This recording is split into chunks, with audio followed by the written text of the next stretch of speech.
Doesn't matter. I could just take questions. Yeah, great. Well, one of the things that Chris said after the game the other night that I thought was really interesting is he talked about this team starting to become a little bit of a player-owned team. How have you, I guess, what are your thoughts on where this team leadership is starting to come from as you get into the guts of the season? Yeah, I think our leadership it's going to need to be one of our strengths heading down the stretch. We've got some experienced players, Adam, that have played a lot of minutes for us and been through some real battles. And I think that it will be I think it'll be a strength of ours as we head down the stretch for sure. All great teams, great programs that are playing meaningful games in February and March. They have leadership that begins to take a hold in February, and we challenged our guys with that, and they're tired of hearing coaches after 4 or 5 months saying some of the same things over and over. So when the players can take a hold of practices a little bit more and becomes a player-led team, we've been a part of some teams that have great leadership like that down the stretch, and that usually equates to success. How do fans see that? Like, how is this team going to maybe look different going forward? That if we're not seeing guys in practice taking vocal leadership or things, but how will this team look different than it has if you're getting more leadership from your players? Well, I think your older guys generally, there's a sense of urgency that I think it's hard to quantify. We saw it with Keita Bates-Diop and Jayshawn Tate our first year. Felt it with Keyshawn Woods and Andre Wesson, Caleb Wesson, and some of the guys after them too. C.J. Walker, I thought, played tremendous, but a sense of urgency down the stretch that maybe younger guys don't see the light at the end of the tunnel or the end of the road coming. And when you have older guys that have been through battles with you before that see that coming, I think that can be a very powerful thing. And hoping that a couple of our guys, really step up and give us what we need in terms of leadership, also in production. Talk about some of the leaders, the veterans, and things like that. But I'm curious how much of that you want to see more, like in training and practice during the week, more so than just the game. I think there's this mentality that you need to have veteran players on the floor in big moments. But I guess how much do you lean on those guys to set the tone during the week, more so than, hey, it's a big situation, critical moment, we need you to produce? Yeah, sure. It's a good question, and I think what we preach to our players on a daily basis is the carryover that we have in practice will usually plays itself out in games. And if your habits are good in practice and you're doing things with a pure heart and an open mind and you're coachable, even through some frustrations, and you continue to kind of pound the rock over and over, good things will happen for you in games. In terms of leadership and how that sort of translates, I think it can come in all different forms. In practice, leadership may be motivation, communication, connectedness, program values, things like that those guys take a little bit more hold of, so coaches don't have to continually preach these things over and over and over. That's part of becoming a player-led team.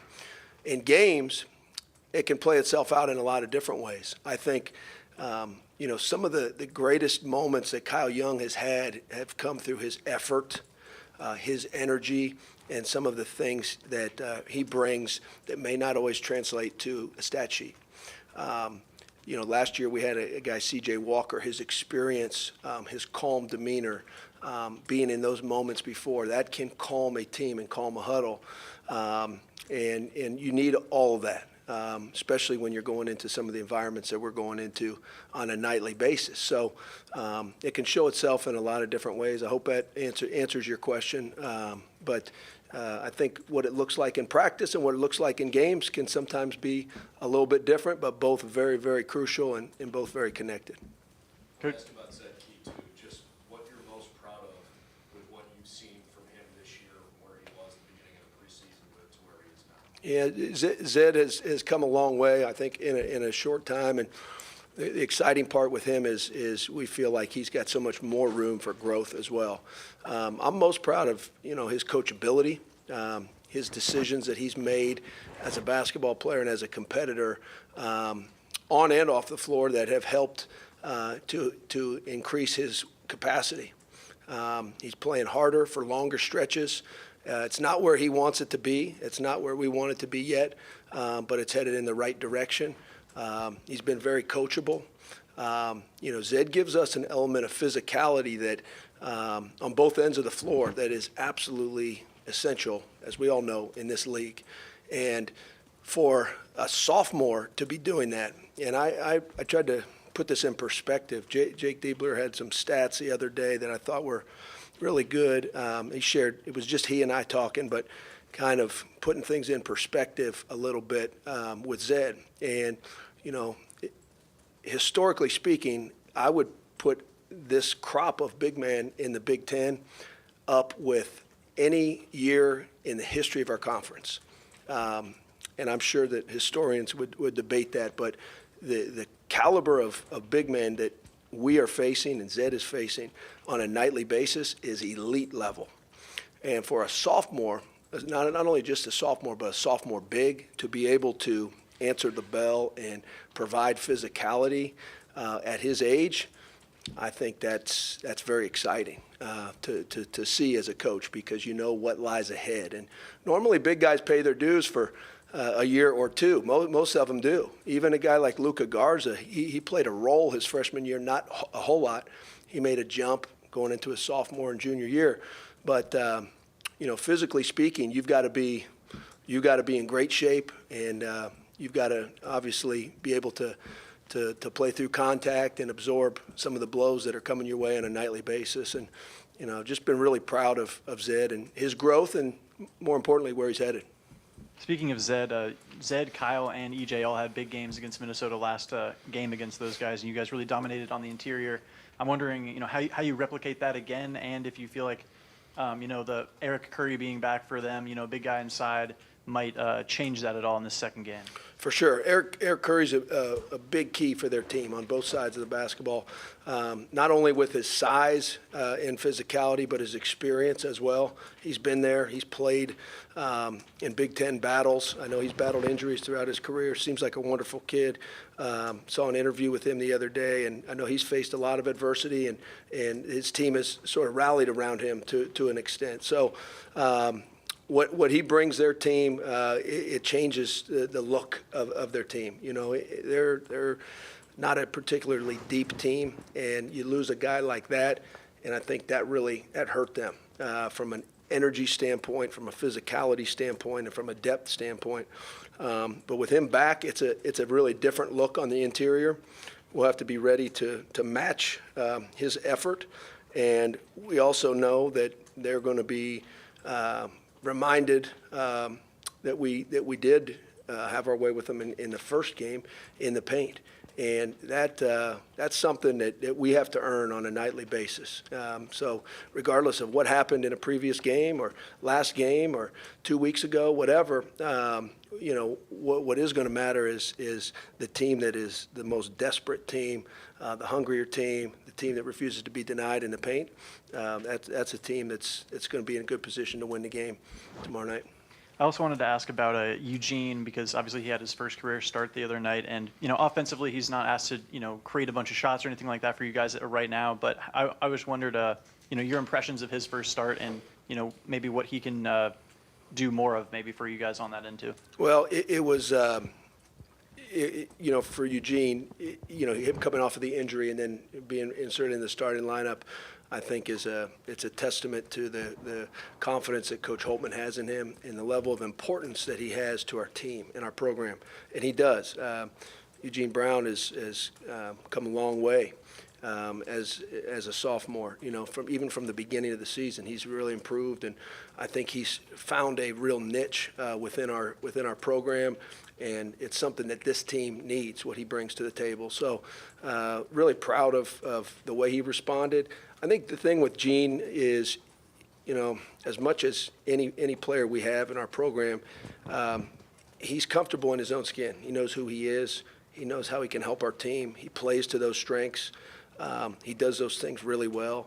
And, we love Gene and his family as people, but in terms of him as a teammate and as a competitor, I think he is becoming very, very valuable for our team.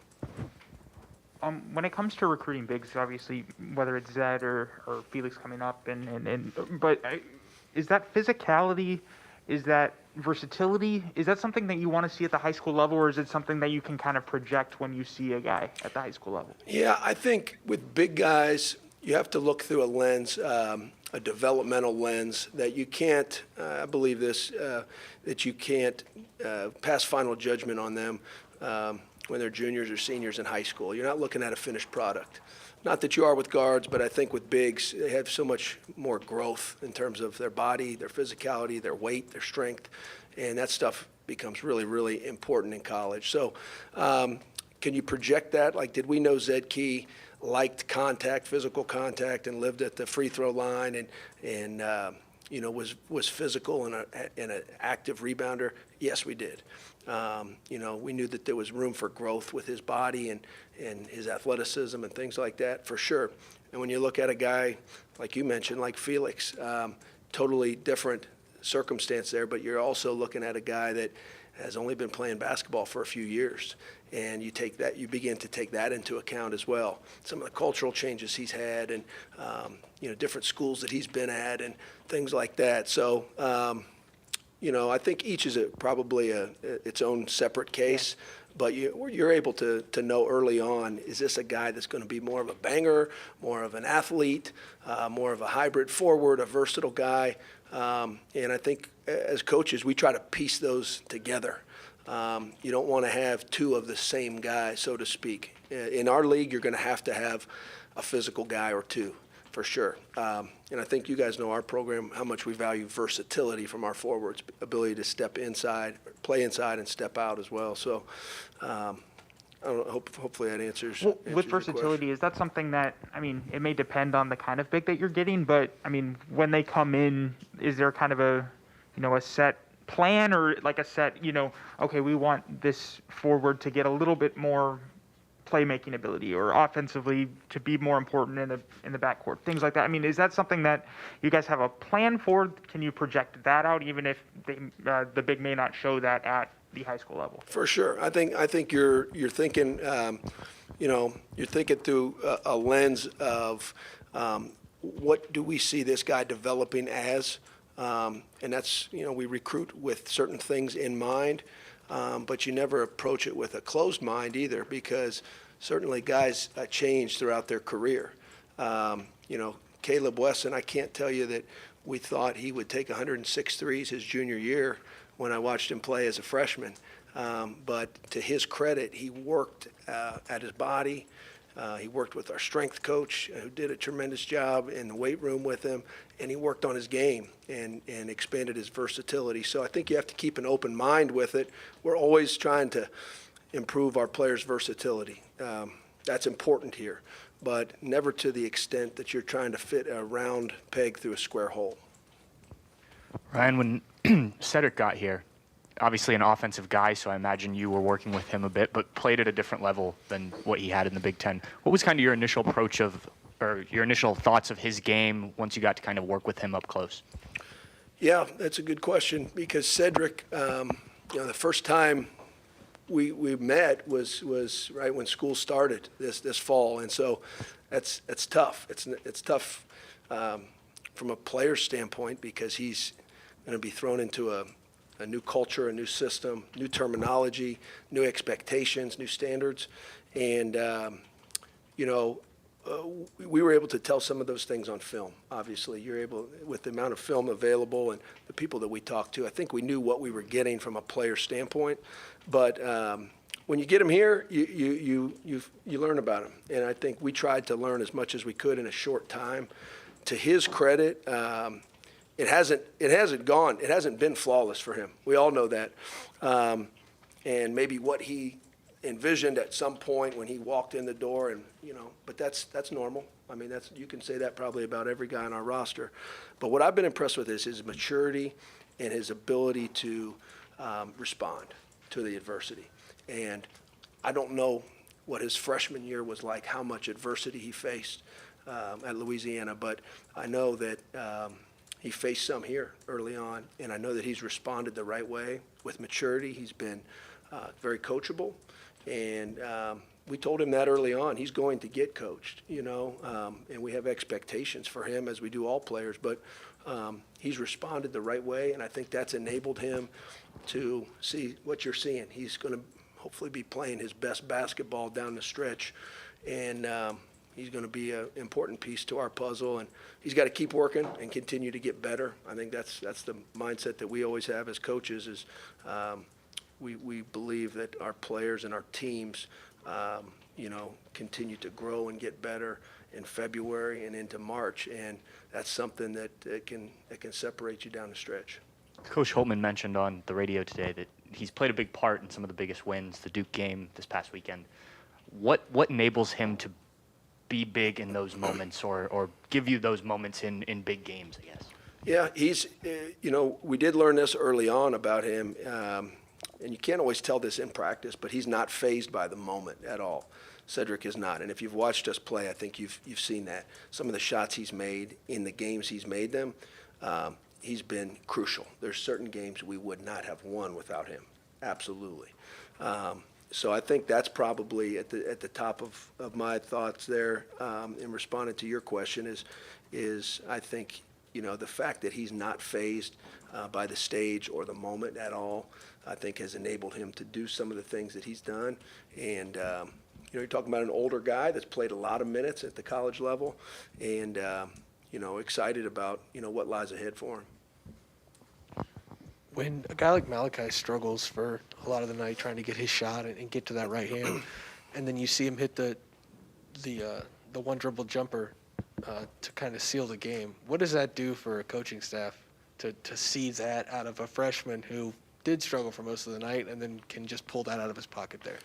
Well, we have great faith in Malachi, always have and always will. So that part doesn't wane throughout the game. I think, what we saw the other night is I think what Malachi will see a lot is, when you're at the top of a scouting report in a well-coached conference like the Big Ten, I think the best coached conference in college basketball, you're going to be challenged. And adversity and how you respond to that is a big part of it. And I'm not talking for long stretches. I'm talking in game, by possessions, not letting a couple of missed shots bother you or affect your defensive performance on the other end.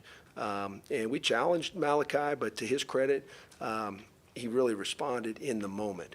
It's easier said than done for freshmen because they're used to things going pretty easy for them in high school. The amount of adversity they face, not being able to score, getting denied the basketball, getting bullied a little bit, guys trying to rough you up and teach you lessons. Some of that stuff probably hasn't happened to that extent.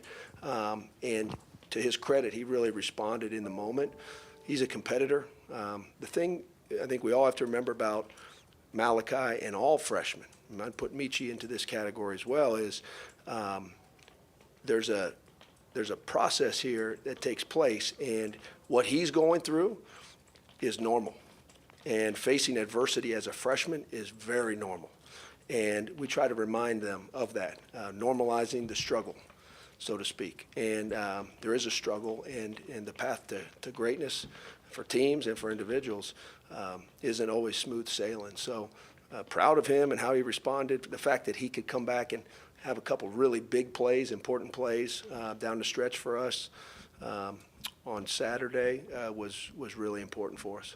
I don't want to get you into comparing performances from him, but you see him have 21 night, I think 35 on the road at Nebraska, but 6, but they were three really big possessions where he scored on. Does that make the 6 points just as impressive of Sure. a performance as the 20 on a different night? Sure, I think it's good to put it in that kind of in that mindset of thinking through that. But I would say it's growth. That's what I see is growth. I don't know, could he have responded and made tough plays and delivered 2 months ago like he did in a tough conference game at your rival on a big stage in that moment. I don't know. I know he did on Saturday, and I'm really proud of him for that.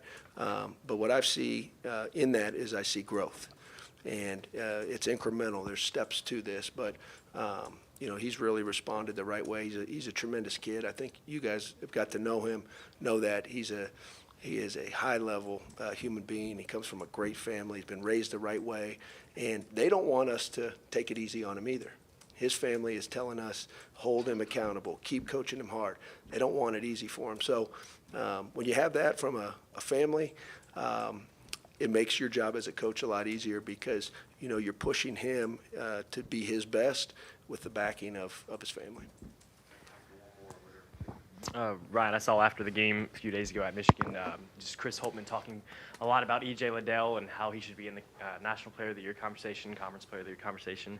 I'm curious your stance on that and just how important E.J. is to your offense. I know that question gets asked a lot, but just what would be your take, I guess? Well, my take is I'm going to echo what my boss said.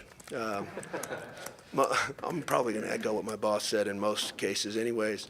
But I'm going to echo what he said because I think he's exactly right. I think sometimes, things can get lost throughout a college basketball season, and you begin to take certain players or teams or roles within the team for granted. And I think what Coach said was right because if you've watched our team, this is not a guy just scoring points and making plays only for himself out there. E.J. Liddell is a winner. He's a two-time state champion. He values winning. He makes the right play. He doesn't make pig plays. He doesn't only care about himself. He values the team at a high level. And it's been fun to watch as a coach because he's impacted the game and has impacted our winning in so many different ways. His passing, I know some people have talked about his passing. I think his passing has really improved. His ability to find open men, to make the right pass at the right time, on target. The quality of his passes, that's something that's really important to us. And when your best player's doing that, it makes our job as coaches and my job as an offensive coach, especially, it makes it easier.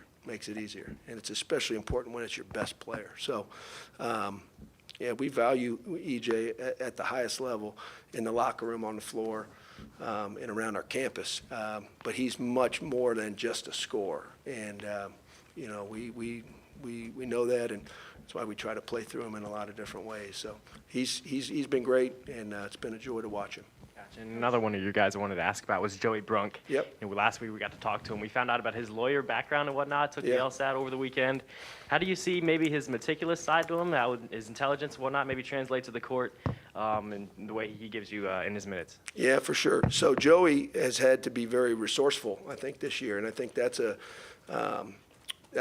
trait that maybe all teenagers or college-age guys don't necessarily have. And I think his IQ has allowed him to understand what the strengths and weaknesses of our team are and what we need from him in those moments.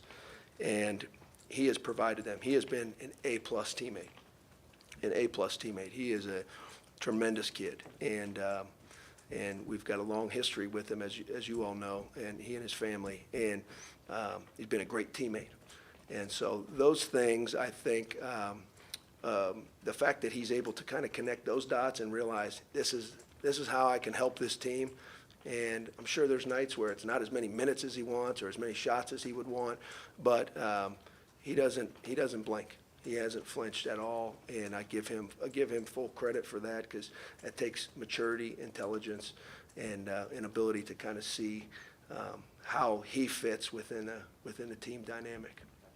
Yeah. Can I just hit Michi real quick? Yeah. Is he day-to-day, long-term, just from a very 5-mile up standpoint? Yeah, sure. So day-to-day, I mean, that would be, I'm sorry to not give you a real specific answer here, Wagon, but Imichi's day-to-day. Obviously, you saw injury on television, the ankle injury, and Michi's a tough kid. I know he wants to play really bad, and important piece for our team as well. But our training staff's working with him, and hoping for the best here real soon. Is there any update on Justice? No update on Justice either. Yeah, I would say we're gonna we'll find out more today in practice. I think he's incrementally improving, and so hopeful. Okay. Thanks, guys.